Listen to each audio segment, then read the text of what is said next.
어느 교회 목사님이 새로 부임을 해서 첫 번째 한 설교가 사랑에 관한 설교였습니다. 큰 은혜가 있었습니다.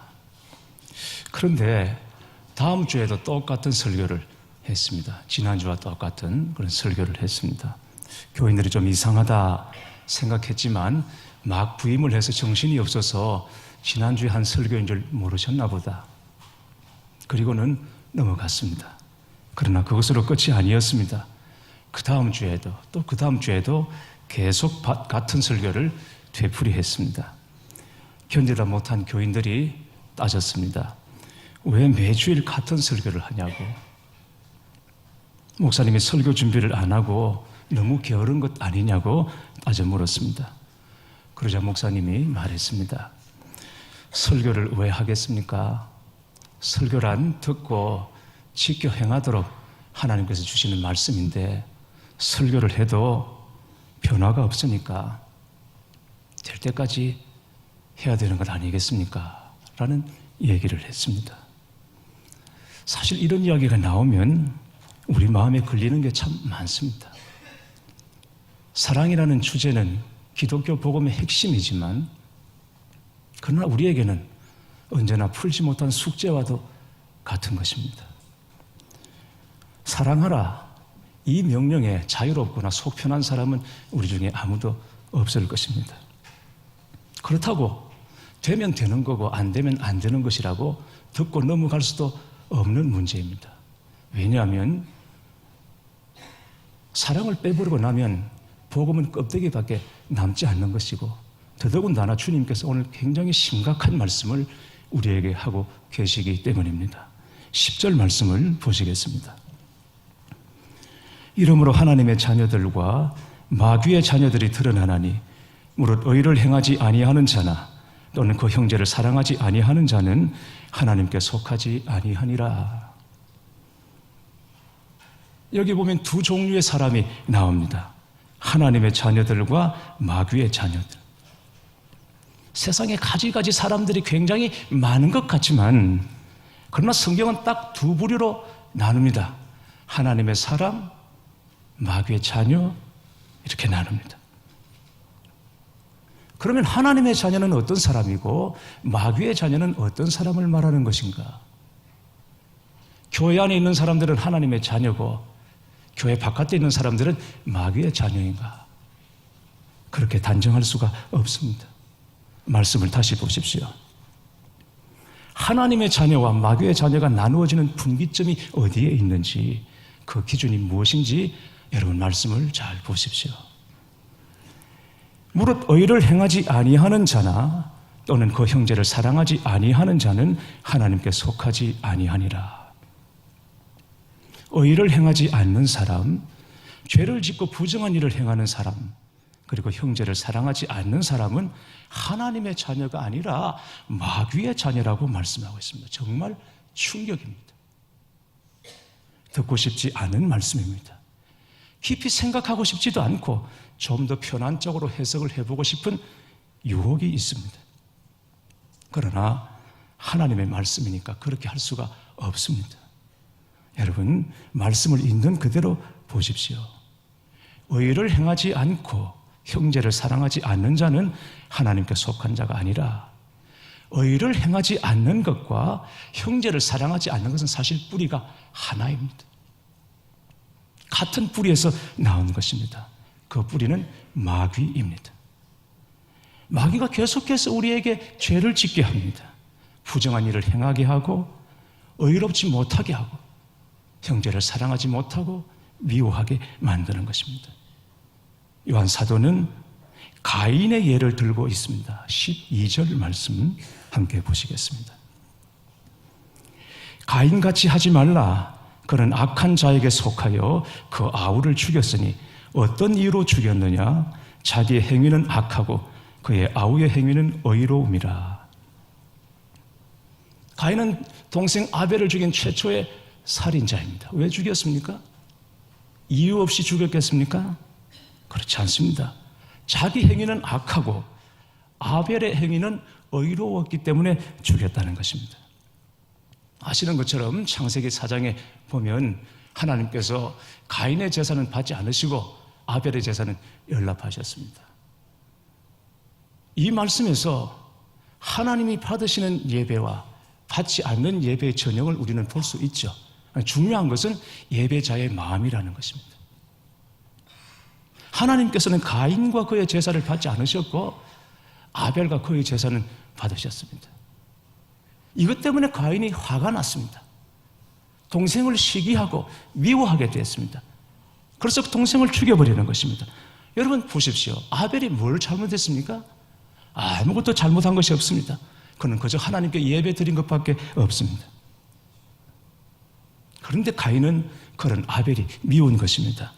하나님이 자신의 예배는 받지 않으시고 가인의 예배를 받으셨습니다. 나름대로 나도 했다는 거죠. 그런데 왜 누구는 받고 누구는 안 되느냐, 이런 생각이 들었습니다. 결국은 아벨을 돌로 쳐서 죽이고 맙니다. 성경은 가인에 대하여 뭐라고 말씀하십니까? 그는 악한 자에게 속하였다라고 했습니다. 가인은 마귀에게 속한 사람이었던 것입니다. 그래서 의를 보면 화가 나고 미운 것입니다. 아벨이 가인에게 뭐 해를 끼쳤나요? 제사를 방해했나요? 그렇지 않아요. 잘못한 게 없습니다. 단지 하나님이 원하시는 제사를 드렸을 뿐인 것입니다. 그게 화가 납니다. 그래서 동생을 죽인 것입니다.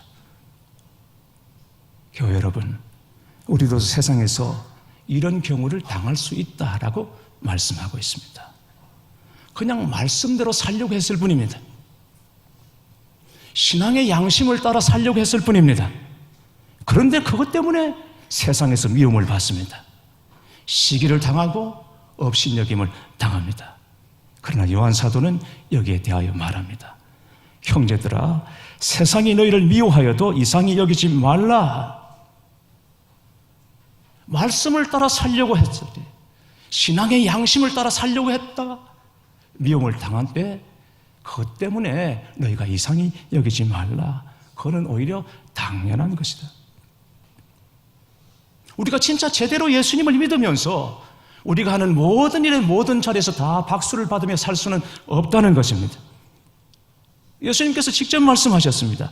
마태복음 5장 10절에 의를 위하여 박해를 받는 자는 복이 있나니 천국이 그들의 것이며, 의를 시키고 의를 따라 살려고 하면 반드시 박해가 있습니다.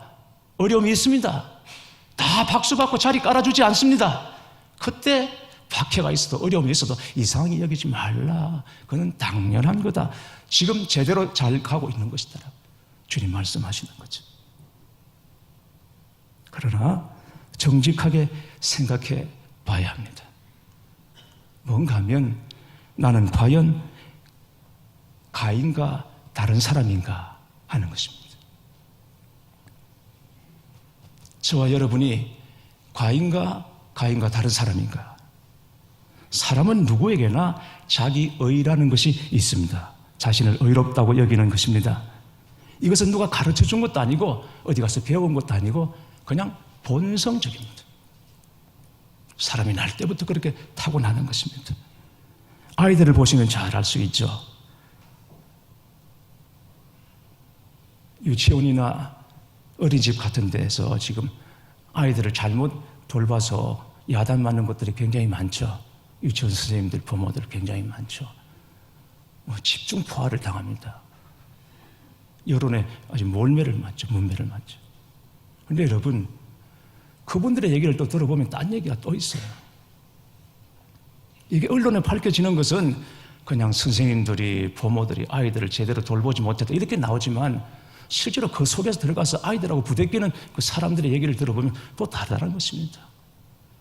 아이들에게도 우리가 깜짝 놀랄 만한 죄성이 있다는 것입니다. 아이들이 TV 만화 영화 보는 걸 보십시오. 푹 빠져 있습니다. 옆에 무슨 일이 일어나도 모릅니다. 왠지 아십니까? 그 만화 영화에 나오는 착하고 정의로운 주인공과 자신을 동일시하기 때문입니다. 아이들이 그렇게 착하기만 합니까? 아닙니다.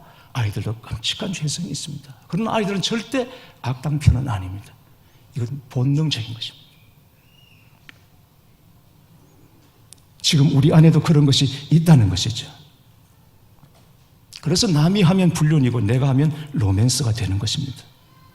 누가 어려움을 당하면 그럴 만한 이유가 있으니까 당하는 것이고, 내가 어려움을 당하면 의인의 고난이 되는 것입니다. 우리는 스스로 다 자신을 다윗이라고 생각하고 있습니다. 그래서 관계 속에서 어려움을 당하면 윗사람과 어려움을 당한다. 그러면 그 윗사람이 사울이 되는 것이고, 아랫사람과 어려움을 당하면 그 아랫사람이 나의 압살롬이 되는 것이죠. 나는 언제나 의롭게 애매하게 고난당하는 다윗입니다. 그러나 정말 그런가? 사실은 내 주변에 있는 많은 다윗들에게 나는 사울이 되기도 하고 압살롬이 되기도 한다는 사실을 여러분 잊으시면 안 됩니다. 혹시 내가 가인은 아닐까 하고 자신을 살피고 점검해 봐야 합니다. 내 안에 시기하는 마음, 질투하는 마음, 미워하는 마음이 없는지 우리 자신을 정말 돌아봐야 합니다. 나는 하나님 앞에서 죄 문제 해결하고 살아가고 있는가? 나는 정말 형제를 사랑하려고 하는 사람인가? 부족하고 연약하니까 죄를 짓는 것이 아니라 오늘 말씀에 따르면 마귀에게 속하니까 죄를 짓는다고 얘기하고 있습니다.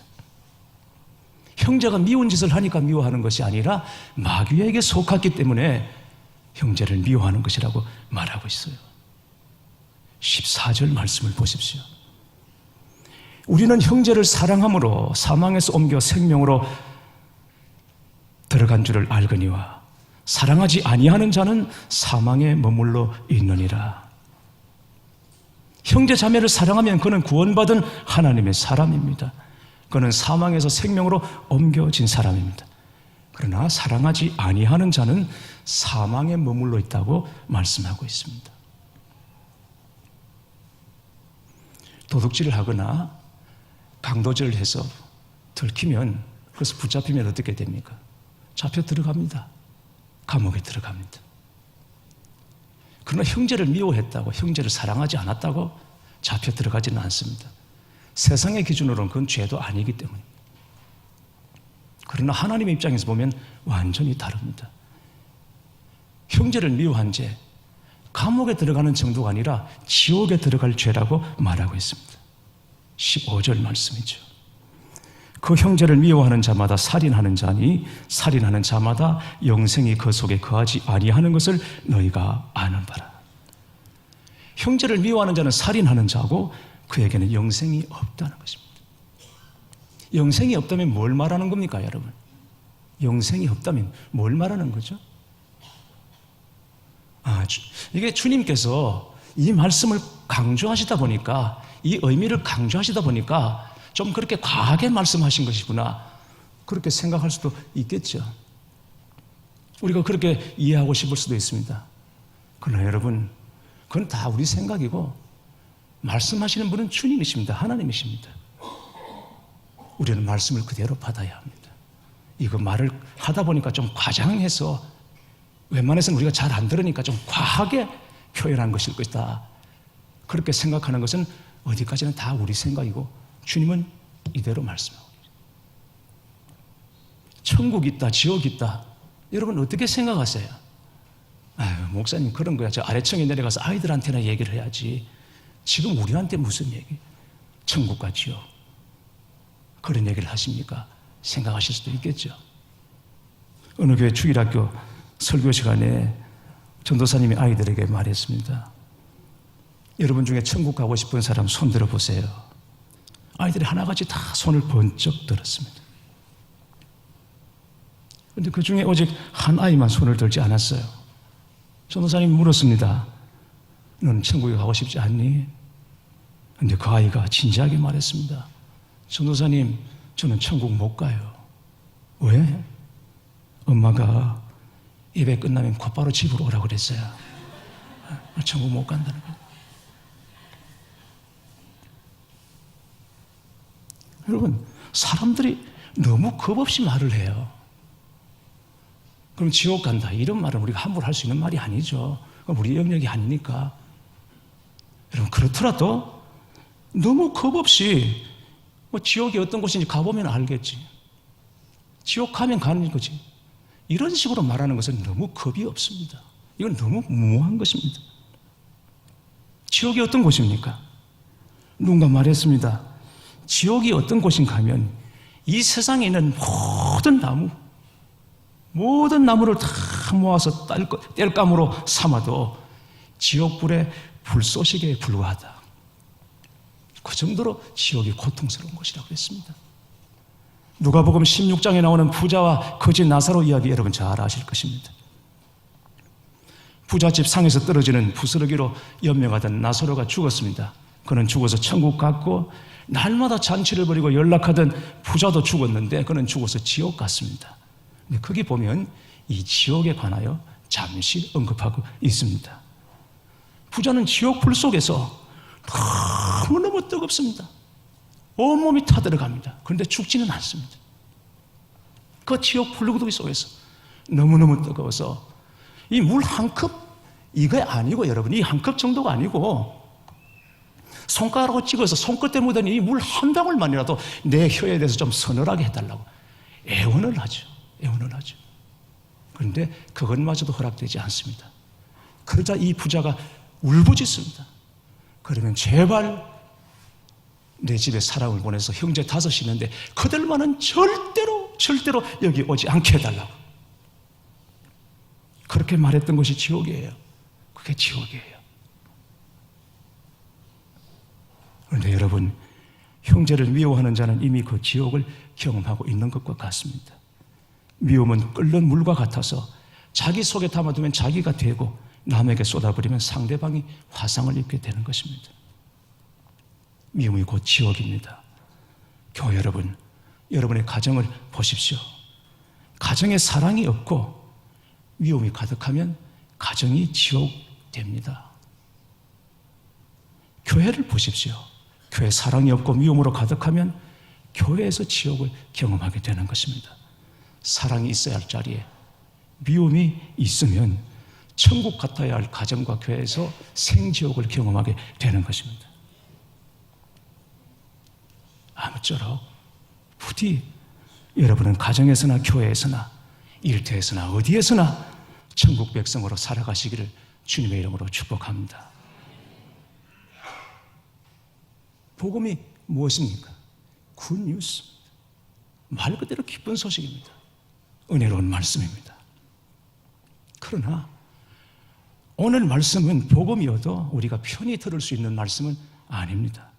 예수님을 믿는다고 하면서도 우리 속에 있는 죄 해결이 안 되고 미워하는 사람이 있고 용서가 안 되면 예수님을 바로 믿는 것이 아니라고 주님께서 말씀하고 있습니다. 교회는 나와도 예수님을 바로 믿는 것이 아니라는 것이죠. 혹시 우리가 미워하거나 멸시하거나 혹은 무시하거나 이런 사람들이 있다면 그럴 수밖에 없는 이유들을 열심히 지금 내 속에서 찾고 있을지도 몰라요. 그래서 그럴 수밖에 없는 나의 정당성을 인정받고 싶고 그럴 수밖에 없는 나의 입장을 주님도 좀 알아주시기를 바라는 마음이 우리에게 있을 수 있습니다. 길을 막아놓고 좀 물어보라고. 열이면 10사람 무슨 말을 할 것인지 라는 마음이 우리에게 있습니다. 그래서 나는 정당하다는 것을 인정받고 싶습니다. 주님도 그걸 좀 알아주기를 바라는 마음. 길 막아놓고 물어보십시오. 뭐라고 말할 거예요? 그러나 하나님은 이렇게 말씀하십니다. 16절 말씀하시죠. 그가 우리를 위하여 목숨을 버리셨으니 우리가 이로써 사랑을 알고 우리도 형제들을 위하여 목숨을 버리는 것이 마땅하니라. 하나님께서 우리를, 정확하게 말하면 나를 위하여 목숨을 버리셨습니다. 내가 그렇게 해서 구원을 받았고 하나님의 자녀가 되었고 저주받은 자에서 사랑받는 자로 변화된 것입니다. 우리는 십자가를 바라보면서 늘 의문을 갖게 되는 것이죠. 정말 이 방법밖에 없으셨는가? 꼭 그래야만 하셨는가? 우리를 구원하는 방법이 십자가 외에는 다른 방법이 없으셨는가? 하나님은 전지전능하신 분이신데 전지전능하신 분께서 사용할 수 있는 방법이 너무도 많았을 텐데 굳이 이 십자가였는가? 이것 외에는 정말 방법이 없으셨는가? 여러분, 이스라엘 백성들의 출애굽 역사를 보십시오. 하나님께서 이스라엘 백성들을 애굽에서 구원하시기 위해서 사용하신 방법이 무궁무진합니다. 티끌, 파리, 이, 개구리, 우박 모든 것을 다 사용하십니다. 하나님 방법은 무궁무진하십니다. 마찬가지로 우리를 죄에서 구원하시고 살려주시기 위한 하나님의 방법이 있을 텐데 굳이 십자가였냐면 이거 말고는 정말 다른 것이 없었을까? 그렇습니다. 다른 것이 없으셨습니다. 그래서 독생자 예수 그리스도를 십자가에 내어주시고 못 박혀 죽게 하신 것입니다. 마귀는 우리로 하여금 은밀하게 죄를 짓게 만들고 끊임없이 미워하는 마음, 용서하지 못하는 마음을 심어주고 있습니다. 마귀가 역사하고 있기 때문에, 그리고 결국 그렇게 살면 지옥 갈 것이기 때문에 하나님은 어쩔 수 없이 우리를 살리시기 위해서 예수님을 내어주시고 십자가 못 박아 죽게 하신 것입니다. 거기서 우리를 건져내시고 하나님의 자녀답게 사랑하며 살게 하시려고 하실 수 있는 방법, 유일한 것이 십자가였습니다. 우리는 십자가를 보면서 하나님께서 우리에게 이 엄청난 일을 행하신 이유가 무엇인지를 깨달아야 하는 것입니다. 십자가를 보면 정말 내가 지옥 갈 수밖에 없는 존재였구나, 내가 그런 죄인이었구나 하는 것을 제대로 보아야 하는 것입니다. 우리가 여러분, 저도 그렇고 여러분도 그렇고 다 그렇게 악한 자였습니다. 그런데 십자가로 말미암아 우리가 지옥의 저주에서 완전히 벗어난 것입니다.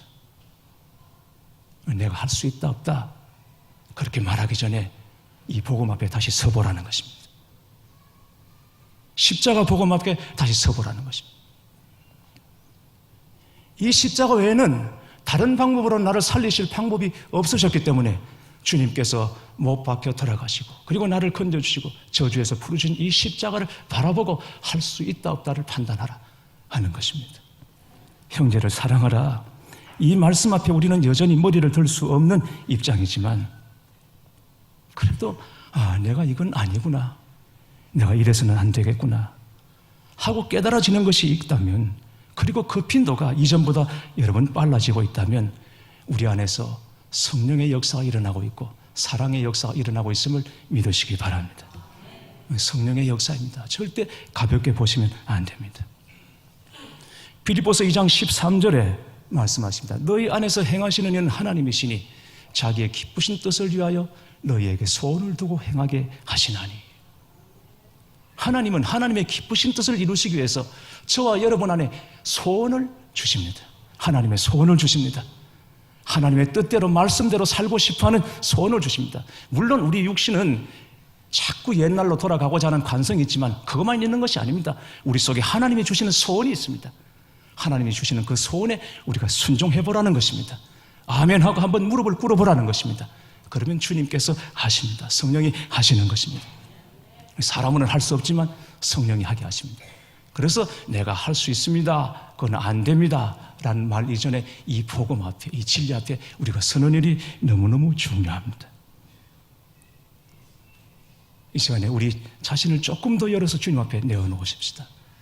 주님이 우리를 주장해 주시고 강권해 주시고 사로잡아 주심으로 성령의 감동 안에서, 성령의 은혜 안에서 사람으로 할 수 없는 것 주님이 능히 이루어 나가시도록, 의롭게 사는 것도 그렇고 형제를 사랑하며 사는 것도 그런 것입니다.